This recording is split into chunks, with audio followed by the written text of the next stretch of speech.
The camera fits well in the hands, and all the controls sit where you expect them to be. You can find them easily without looking.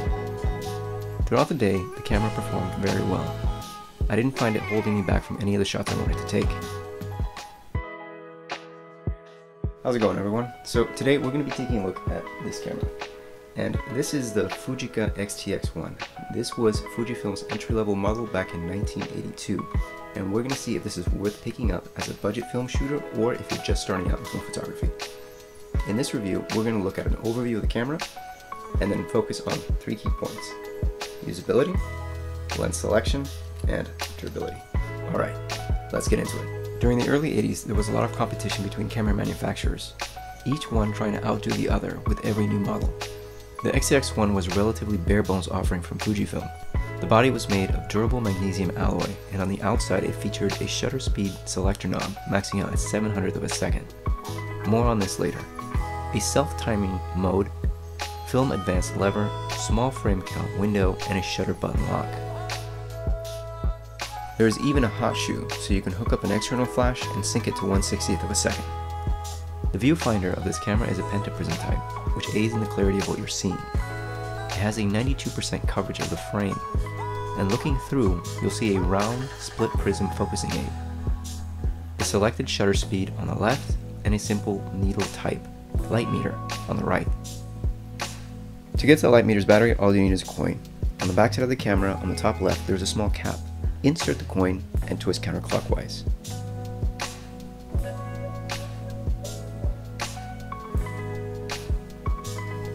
The light meter is powered by 2 LR44 batteries or 1 CR1 battery. A couple of handy features this camera has: if you look closely on the right hand side next to the lens barrel, you'll see a small button and a lever. If you push the small button, it's actually a depth of field preview button. It'll darken up the frame, but it'll let you see what's in focus. The lever is a self-timer. If you wind the camera and lower the lever, you'll hear a click. And then there's a small button under the lever. If you push it, it'll actually actuate self-timer mode. Nice. Loading film in this is a pretty simple operation. Lift up gently on the shutter speed selector knob and rotate the ring to match the ISO of the film you're using. In this case, ISO 100. Then, lift the film rewind knob to open the back.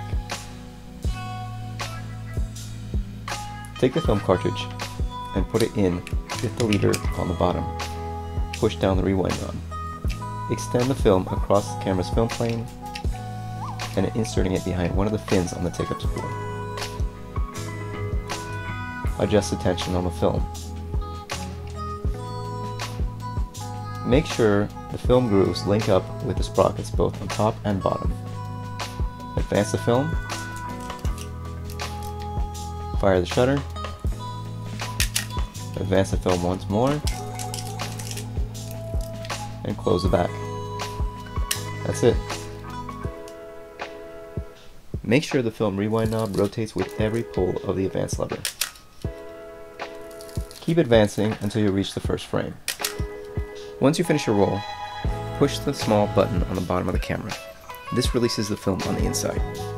Now lift up the small lever on the rewind knob and rotate in the direction of the arrow. This will put the film back into the cartridge. You'll feel a bit of tension as you rewind. Once the tension stops and the rewind knob rotates easily, this is a good indication that the film is back in the cartridge. You're now safe to open the camera. So usability with this is very good. It follows a lot of the same design cues as many other manufacturers of the time, which is a good thing. It operates very similar to other SLRs. I took this out to a local maker's market, and the experience was very good. The camera fits well in the hands, and all the controls sit where you expect them to be. You can find them easily without looking. Throughout the day, the camera performed very well. I didn't find it holding me back from any of the shots I wanted to take. A couple of things to note though.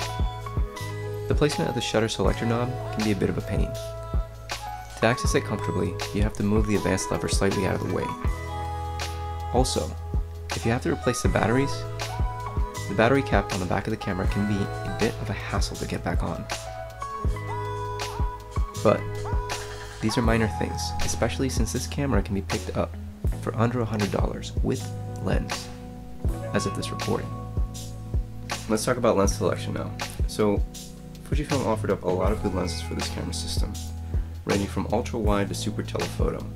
I'm going to talk a little bit about this lens too, the Fujinon 55mm f2.2, which came originally with this camera. The lens selection for this camera was extensive, though only in production for about 5 years. The Fujica X mount was Fujifilm's move to step away from their previous M42 mount. Offerings for their new mount had several prime lenses, including a 50mm f1.2, a 135mm f2.8, and a 400mm f4.5. These are just a few standout lenses though. The X Fujinon line included many more options. What I have here is the more common 55mm f2.2, which was the standard lens that would come with most Fujifilm cameras at the time. The lens has a minimum aperture of f16 with 5 blades. The closest focusing distance is about 2 feet, which is okay, allowing you to get close to your subject, but really won't work as a macro. This lens is a good starting point. The 55mm focal length is useful for most medium telephoto situations, general use, or even portraiture. Here are some sample images I took around town, with Fujicolor 200 film, edited lightly. Let me know what you think in the comments.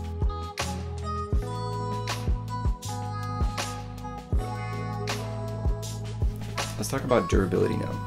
These cameras are very reliable cameras. They were very well made.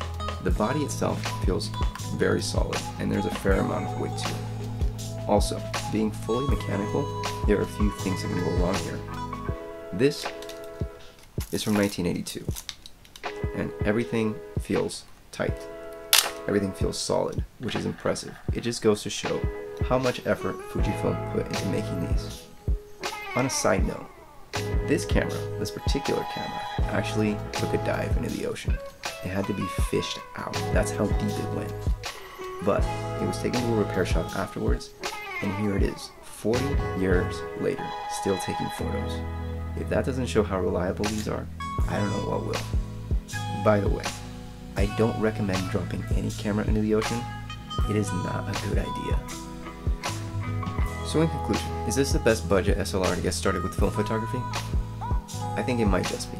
It is a well-made, reliable camera with enough lens options to get started experimenting with film. The 700th of a second max shutter is a bit odd, being just over 500th of a second. For comparison, the Spotmatic I have on my desk back there has a max shutter of 1,000th of a second, and it is a much older camera. If you're into portraiture and you need that little bit of extra speed to shoot wider apertures, there are ways of getting around this. You can use a neutral density filter to cut back on that excess light. It'll also come in handy later on. But ultimately it depends on what you're looking for. If you need something faster or something with a program mode, and you know you'll be in a situation where those features will be a benefit to you, then you're better off looking at those models. Those cameras will cost more though. On the other hand, if you wanted to get started with 35mm, and you want a camera body that's built to last, affordable, and that will help you grow your skills, the straightforward nature of this camera will help you learn film photography. If you can pick one of these up in good condition, I highly recommend it. They're excellent starter cameras. Alright, hopefully you enjoyed the video, you learned something new. Hit the like button, it helps this channel grow. And if you want to see more content like this, consider subscribing. Alright, thanks for watching, I'll catch you in the next one.